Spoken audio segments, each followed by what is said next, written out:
Ladies and gentlemen, rock and roll.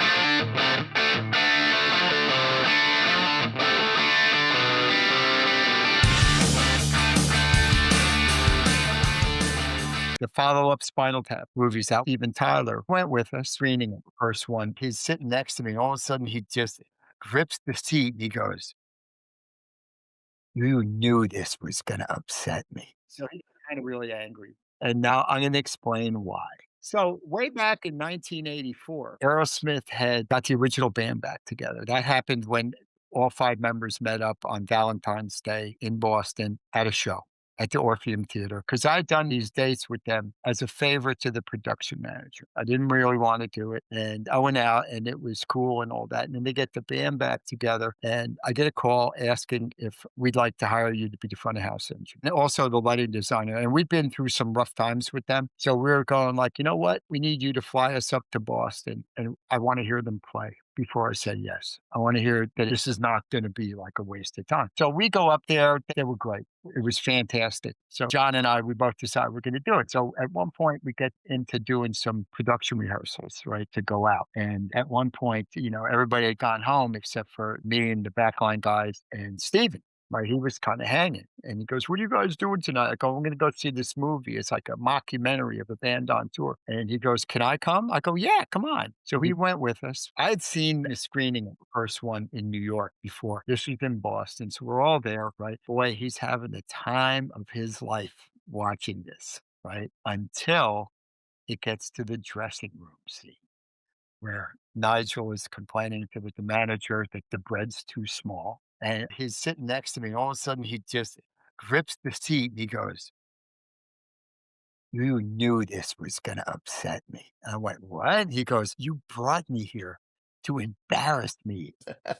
It wasn't true. And I've never expected him to get so touchy about it. But there was this thing in Aerosmith when they were working really hard. They were doing like the 5 shows in a row, travel, flying, commercial. They were all in a limo together, driving from gig to gig in a limo. Think about how that really affects a band that's already been together 15 years at that point, right? So like having to sit like, "Can we stop? No. What do you mean no? You smell bad."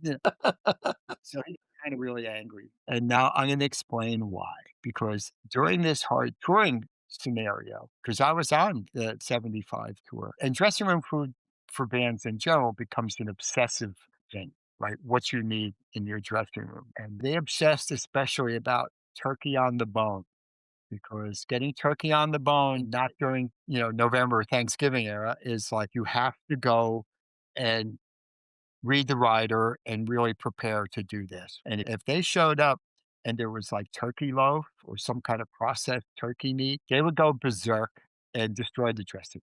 Well, basically what they do is they would throw a lot of stuff into the shower stalls, and it was easier to clean up because nobody would slip and fall. They just made a lot of noise. I can't tell you the amount of times I went to go in the dressing room, I opened the door and a plate flew by my head. One of the truck drivers would stand outside the door and go like, "Don't go in there." I go, "They told me to come right now." He goes, "Don't go in there right now." And I opened the door and this plate went, I shut the door.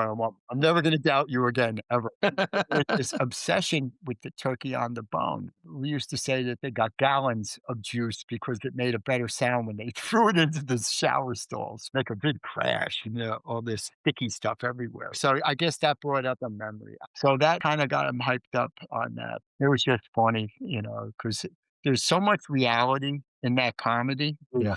Everybody has been like, "I can't find my way to the stage. I made a wrong turn." And then you'll go into venues and you see gaffer tape on the floor, big arrows this way, you know what I mean? Giant arrows.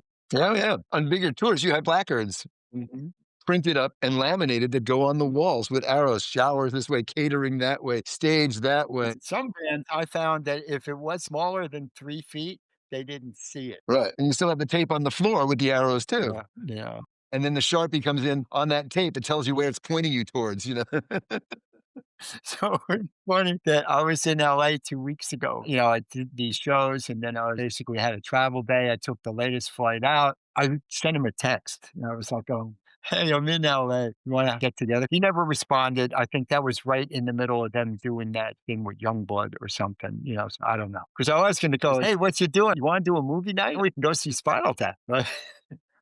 In a screening room. So nobody else will be there. But I guess that what we learned from this is that the best comedy is based in reality. I mean, there's things that happen in that first Yeah. movie that are just like, you don't know how many conversations I've had with Nigel about their amps and their guitars, but it goes to 11. Well, why don't you just make 10 one louder? Because we need to push over the cliff.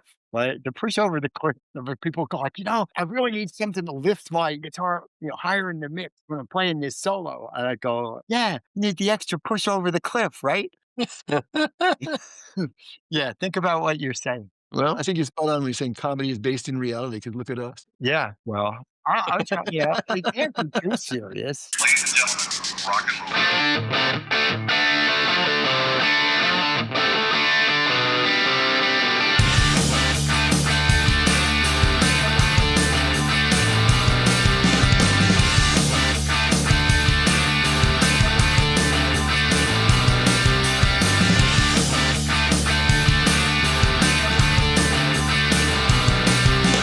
Living out your days in a north